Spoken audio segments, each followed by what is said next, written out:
जर पाहिली सर एवढी शांत उभा राहत नाही का हो सर? ती शेळी जर तुम्ही पाहायला गेलं लगेच पळून जाते.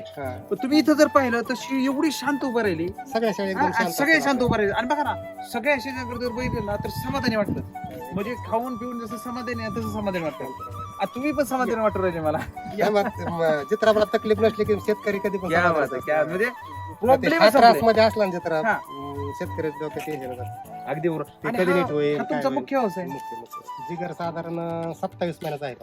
अच्छा म्हणजे 27 27 महिन्याचा म्हणजे साधारण 12 दुनी 24 2.5 वर्षाचा आहे. 2-2.5 वर्षाचा आहे त्याच्यामध्ये. आणि ह्यांची वैशिष्ट्य जर पाहायला गेले, कान बिन पाहायला गेले, दूध देण्याची क्षमता, म्हणजे ह्या सगळ्या गोष्टी तुम्हाला जाणून आल्या. दुसरी गोष्ट पचन बियांची क्रिया सगळी सुधारली. एकदम सॉफ्टच ना. दुसरी गोष्ट सर शेळ्यांच्या ह्याच्यात आलो तर प्रचंड वास येतो बघ सर, बरोबर आहे ना? वास येतो. पण इथं कुठलाच वास येत नाही, होताचा वगैरे वास येत नाही. आहे का नाही? म्हणजे एकदम क्लीन असल्यासारखं वाटतंय. आता सरांनी जे सांगितलं ना सर, मिल्क चार्जरचा मी काय जास्त आता झालो. सरांचे व्हिडिओ पाहिला की त्यांनी सांगितलं गोअमृत कसं आपलं शेळीचं अमृत तयार होणार आहे. आणि त्याचा रिझल्ट आल्यानंतर पण डबल व्हिडिओ तुम्हाला मी बोलावणार. त्या प्रोसिजर मध्ये जाईल मी सध्या. आपण ह्याला सगळ्या चारा पण आपण आहे ना वैदिक देतोय.